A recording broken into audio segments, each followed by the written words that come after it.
Chers abonnés et autres personnes découvrant cette chaîne L'Astrologue, bienvenue sur cette nouvelle capsule vidéo consacrée au temps du Bélier, consacrée à l'équinoxe de printemps, c'est-à-dire le démarrage de la nouvelle année d'un point de vue astrologique.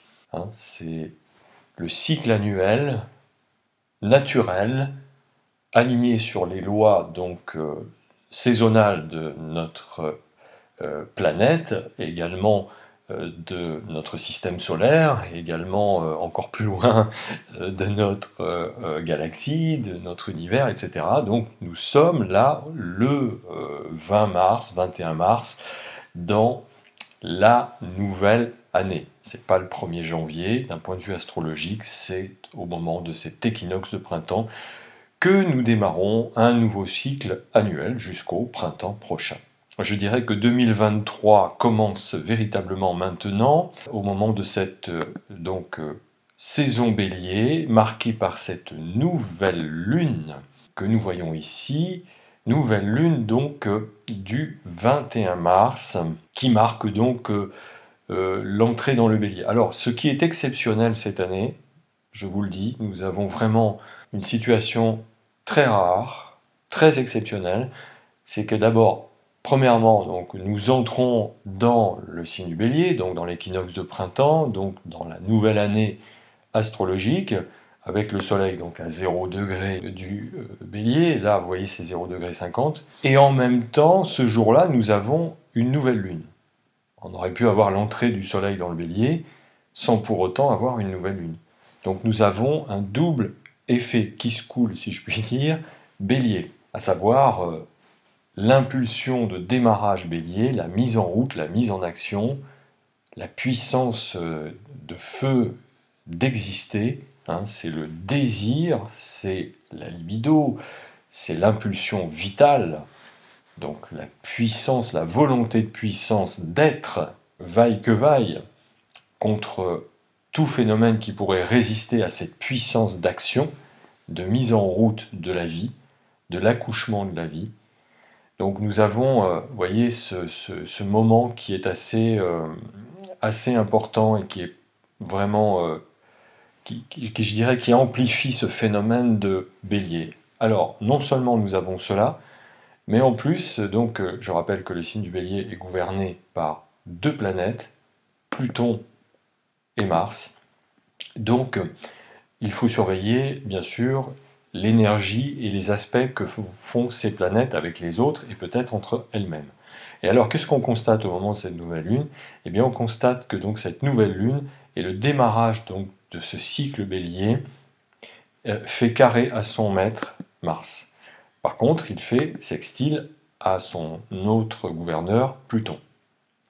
Donc il y a à la fois un soutien de transformation puissante, vitale même, parce que Pluton parle justement, comme Mars et comme le Bélier, parle d'instinct de survie, d'instinct de préservation, d'instinct de conservation. Vous voyez, cette énergie-là, c'est vraiment la pulsion vitale, la pulsion d'énergie d'exister, la pulsion de se faire, comment dire, de se manifester au monde dans sa forme physique, dans sa puissance, cette volonté de puissance d'être au monde, vaille que vaille. Donc le carré à Mars, un carré, c'est un aspect qui est un aspect dit de tension créatrice et dynamique. L'aspect carré décroissant de cette nouvelle lune par rapport à Mars, ça veut dire que il y a la nécessité maintenant, si vous préférez, surtout avec Mars dans le Gémeaux, donc ça amène beaucoup de tension dans les discussions, dans les échanges, dans la manière aussi de se contacter les uns avec les autres. Le Gémeaux, la maison 3, Mercure, ce sont des énergies de contact, de mise en contact avec un environnement donné, un environnement particulier. Généralement, c'est l'environnement qui est proche autour de soi, c'est-à-dire celui qui est notre base référentielle. Vous voyez ? celui qui est notre base référentielle cognitive, là où on retire des enseignements, où on apprend des choses, comment dire, des caractéristiques éducationnelles qui sont liées à l'environnement dans lequel nous nous trouvons. Un environnement qui, quelque part, nous conditionne. Ici, avec ce carré décroissant, on voit qu'il y a un déconditionnement, qu'il y a des frictions par rapport à tout ce que je viens de dire. Des frictions par rapport à l'environnement, aux informations que cet environnement transmet et véhicule. Et on voit que ces frictions, ces moments de friction, de tension qui sont nécessaires pour amener une transformation, sont soutenus par la planète Pluton qui fait sextile à cette nouvelle lune. Et qui fait aussi, comme de bien entendu, quinconce à Mars. Mars, quinconce croissant par rapport à Pluton. Le quinconce croissant est une énergie vierge, maison 6. Donc une nécessité de modifier les logiciels de communication, de contact, d'action, de transformation profonde, d'amélioration. Un quinconce, si vous voulez, pour vous donner une image, c'est comme si vous êtes sur un chemin et que d'un seul coup vous vous rendez compte que vous vous êtes trompé de chemin, que ce n'est pas la bonne direction, qu'il y a quelque chose qui n'est pas OK dans la manière dont on a, pour le coup, en termes d'informations, assimilé des informations qu'on nous a transmises ou qu'on nous transmet. Donc ici, on est en questionnement par rapport à la nature même des informations qui donc formatent notre disque dur cognitif, ou nos disques durs cognitifs, nos disques durs de connaissance, d'apprentissage, ce qu'on nous enseigne ou ce qu'on nous a enseigné. Donc ici, on est dans des configurations d'information et de désinformation. Vous voyez ? Ce qui correspond assez bien finalement à l'environnement dans lequel nous baignons en termes de fake news, de fact-checker, etc. Donc voilà, ici, nous avons des configurations planétaires qui viennent appuyer ces dynamiques-là, ces postulats-là d'approche, d'appréhension, de compréhension donc, de ce qui se passe dans le monde. Évidemment, nous sommes dans des sociétés hyper médiatisées avec moult possibilités d'accéder à des réseaux de connaissances, à des réseaux d'informations. Donc voilà, ça, cet aspect-là vient nous parler de cela et donc de la nécessité de se repositionner par rapport à ça et de faire du tri. Et c'est ce que nous invite à faire ce quinconce. Cette lunaison appuie cela. Et aussi, je dirais, avec Pluton, il est toujours question de choses qui sont cachées, qui sont dissimulées, qui sont en fait, qui existent bien, qui sont bien présentes, mais qu'on met un peu sous le boisseau, qu'on ne veut pas révéler. Et bien là justement, c'est l'inverse. Il y a des choses qui sortent, notamment avec cette position de carré. Alors évidemment, cette carte du ciel a des domifications pour l'heure de Paris, donc ça concerne beaucoup la France. Ce qui ne veut pas dire que ces configurations planétaires ne concernent pas le monde entier.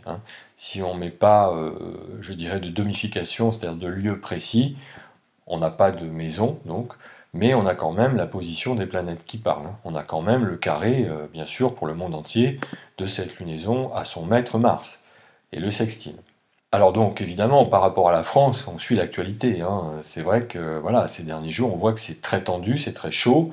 C'est un climat actuellement très insurrectionnel. Et pour moi, sauf erreur de ma part, je pense que ça va encore plus monter crescendo et d'un cran. Parce que quand même, le bélier, c'est un signe d'action, c'est un signe de pulsion, c'est un signe de combat, un bélier belliqueux, donc on part au combat pour défendre son identité en fait, ses caractéristiques personnelles existentielles, et le Gémeaux, quand même un signe de mouvement, de motilité, d'agitation, voilà, c'est un signe erratique.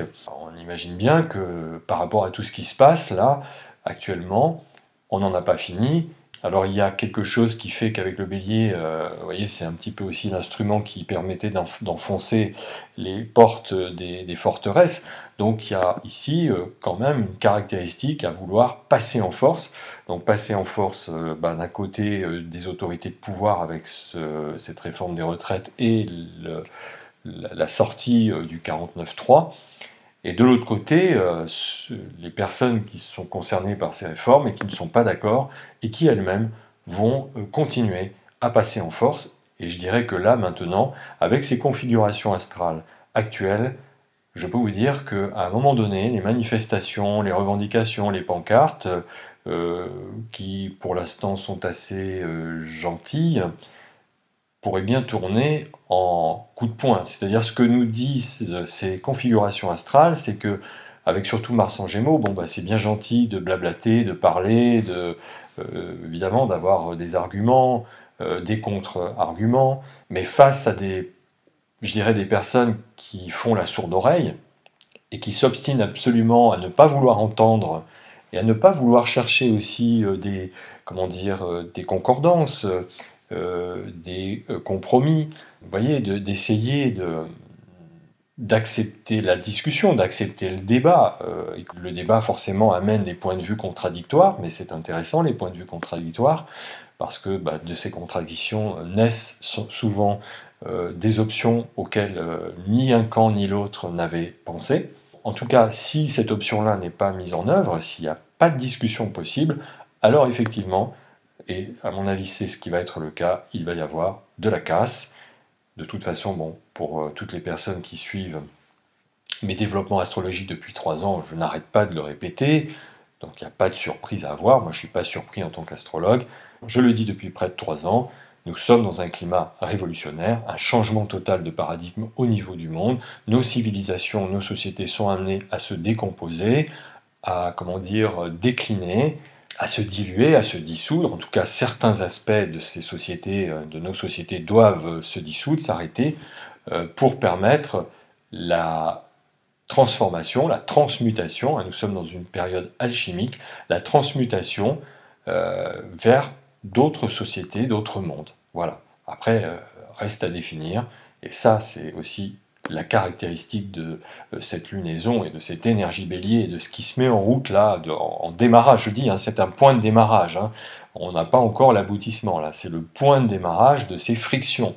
Hein, vous voyez, c'est c'est les pierres de silex qu'on frotte l'une contre l'autre. Voilà, on crée une étincelle pour allumer un feu. Voilà, donc c'est un petit peu l'image que donne cette carte. Et c'est nécessaire parce que c'est ce qui va permettre justement la transmutation, la transformation, la métamorphose d'une forme existante en une autre. Et j'en reviens à ce que je disais par rapport aussi à la présence de Neptune dans les poissons et à l'entrée de Saturne dans les poissons, dissolution de nos valeurs instituées inéluctables et nécessaires, car c'est le moment de la chrysalide. Donc nous sommes dans une phase d'entre-deux. Décomposition d'une matière, d'une forme, moment et cette phase de dissolution va donner comme une sorte de moment comme ça, alors avec des points Godwin dans chacune des phases, point Godwin également dans cette phase d'entre-deux, c'est-à-dire ce moment de chrysalide où une forme s'est décomposée, a donné donc une espèce de matière en décomposition, et cette matière en décomposition va donner des éléments constitutifs, substantiels, pour faire naître la prochaine forme existante. Comme de bien entendu, et comme souvent dans l'observation des phénomènes naturels et cycliques, c'est que ça en passe souvent par des phases un peu difficiles. Donc ici, c'est accepter de lâcher, c'est accepter quelque part, il y a une façon inéluctable de devoir lâcher, de devoir abandonner avec certains systèmes, certains mécanismes, certaines réactions qui appartiennent maintenant, désormais, qui appartiennent finalement au passé, qui appartiennent à un passé. Ce que nous disent aussi cette carte, c'est que, et pour moi j'en démens pas, c'est que les contestations actuelles, les piliers de grève actuels ne vont pas lâcher leurs morceaux, Également, de l'autre côté, nous avons les forces gouvernementales qui ne vont pas vouloir lâcher. Donc tout ça, ça va créer vraiment beaucoup de heurts.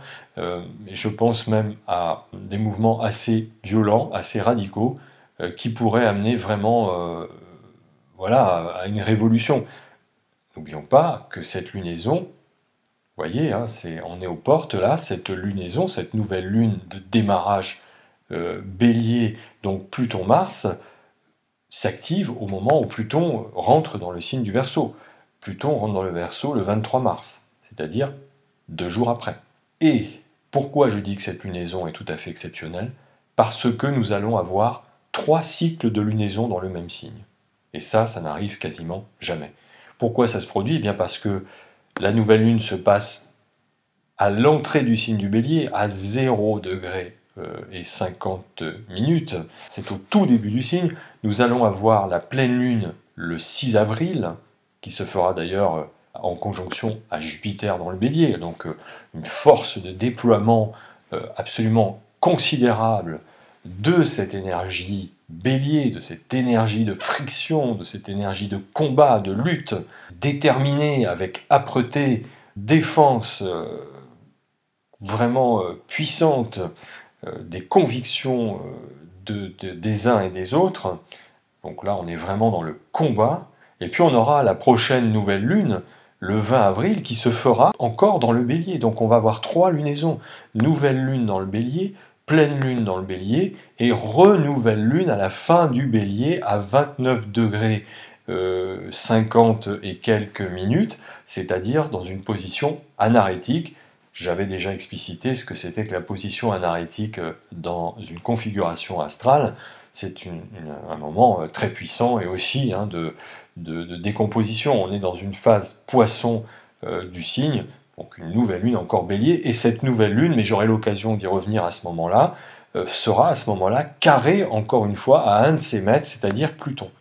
Donc vous voyez, on est vraiment dans une énergie Mars-Pluton, et quand on connaît la puissance dynamique assez radicale hein, de Mars-Pluton dans un thème, quand ces deux planètes sont en aspect, ce qui est le cas d'ailleurs puisqu'elles sont, vous voyez, je le répète, en quinconce, donc le quinconce d'amélioration, de correction, de rectification de tout ce qui est en cours, de tout ce qui est en place. Alors correction, on peut l'entendre comme des situations où on veut mettre une bonne correction à toutes les personnes qui viennent résister à ce modus vivendi de changement et de transformation. Donc ici, on a des corrections de part et d'autre, hein, à la fois, et on l'a vu hein, dans les images qui ont diffusé ça et là, des actions de répression assez violentes hein, de la part des forces de l'ordre. Ça, c'est très Mars-Pluton. C'est aussi Saturne hein, qui joue son rôle de veiller à ce que l'ordre soit maintenu, la structure reste maintenue, reste bien en place. Hein, on fait attention à cela. Une correction infligée par ces forces de l'ordre contre les manifestants, en tout cas contre certains manifestants qui du coup sont énervés, agacés de ne pas se sentir suffisamment entendus dans leurs revendications et qui donc en viennent à avoir des réactions de colère, d'impulsivité, hein, ça c'est très Mars-Pluton aussi, c'est très Bélier, l'impulsion, l'impulsivité, la compulsion, la pulsation de vie, la compulsion, l'impulsion vitale, et parfois donc manifestement colérique. Et donc deux camps là qui s'affrontent. Un côté, c'est cette autorité policière, garante donc des institutions et de l'ordre de la nation et de la société de l'État, et de l'autre, des personnes qui ne sont pas contentes et qui font de même, qui utilisent voilà, la colère et des réactions entre guillemets violentes pour essayer de se faire entendre. Donc là, on est dans un mois très impulsif, et je vous dis, la prochaine nouvelle lune aura lieu encore dans le signe du Bélier, dans une position anarétique, carrée à Pluton. C'est dire l'importance de cette énergie de pulsation, de pulsion, d'impulsion qui va se manifester concrètement. Ce que nous disent aussi ces nouvelles lunes, c'est que maintenant, finalement, le peuple, à force de manifestations récurrentes durant ces dernières années, qui ne se sent pas du tout entendu, et d'ailleurs c'est le cas, il y a souvent, voilà, les autorités en place instituées ne paraissent pas à l'écoute, continuent d'agir au mépris des revendications qui sont demandées, qui sont démocratiquement et légitimement demandées.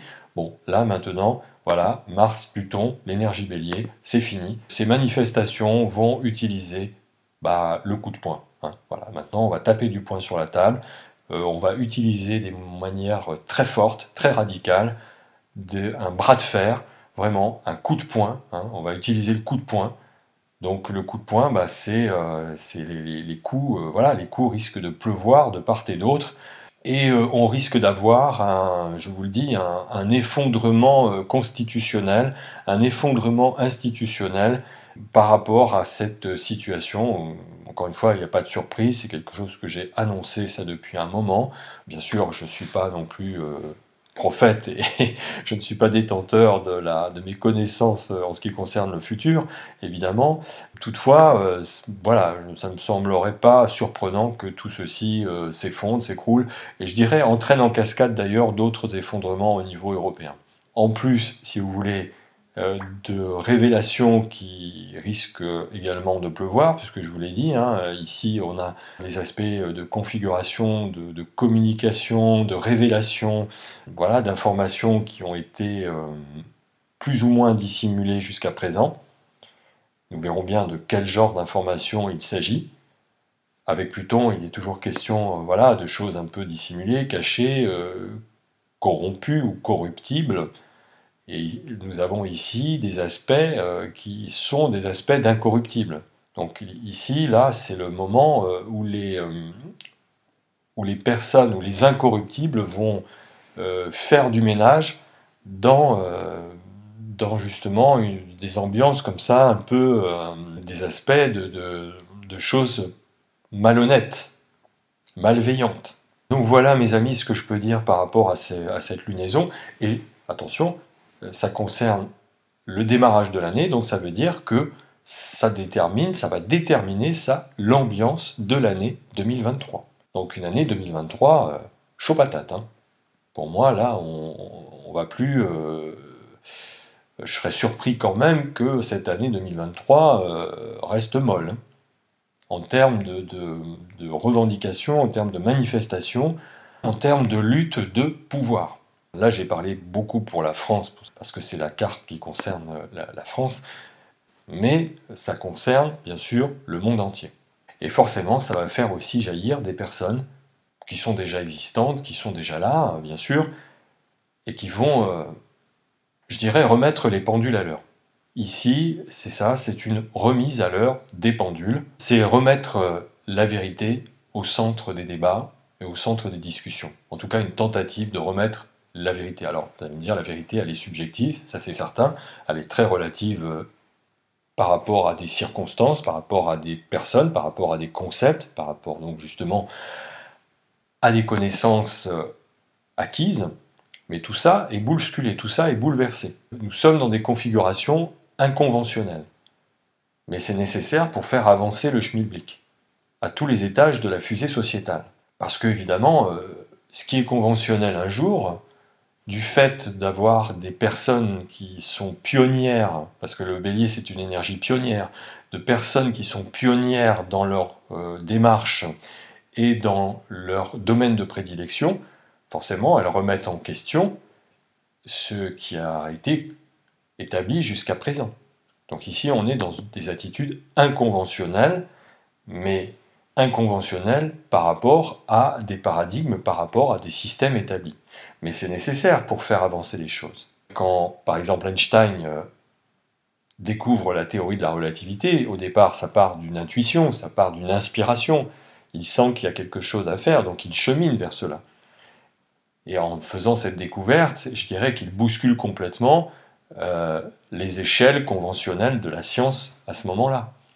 En fait, il en va pour tout domaine dans la vie. Évidemment, ce qui finalement est inconventionnel à un certain moment, finalement au bout du compte finit par devenir conventionnel, Et à un moment donné, il y a tout à coup d'autres personnes qui sont des découvreuses, qui sont elles-mêmes tout à coup inspirées par des intuitions, qui vont suivre leur intuition, qui vont mettre en place bien sûr des tas de protocoles pour faire avancer et corroborer leurs inspirations, leurs intuitions, et vont bousculer ce qui était inconventionnel au départ, devenu conventionnel, donc vont bousculer encore une fois les paradigmes. Vous voyez, c'est le cycle évolutif de la vie, en fait, tout simplement. Et là, nous sommes en plein dans cette énergie-là, de faire voler en éclats les structures existantes, les moules institués existants, nécessairement de les faire entrer dans une phase de dissolution, de décomposition des formes existantes,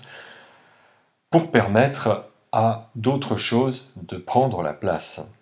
Donc climat insurrectionnel, climat révolutionnaire à n'en pas douter, climat de révolte, de rébellion, malheureusement de violence, et évidemment qui dit violence dit dommages collatéraux, c'est certain, mais là nous sommes arrivés à un point d'acmé, un point Godwin de ras-le-bol en fait, hein. De ras-le-bol face à des autorités instituées qui visiblement n'écoutent pas les revendications, n'écoutent pas les souffrances, les insatisfactions, les difficultés rencontrées par les uns et les autres. Donc forcément, il va y avoir du rififi à Paname. Et je termine là-dessus.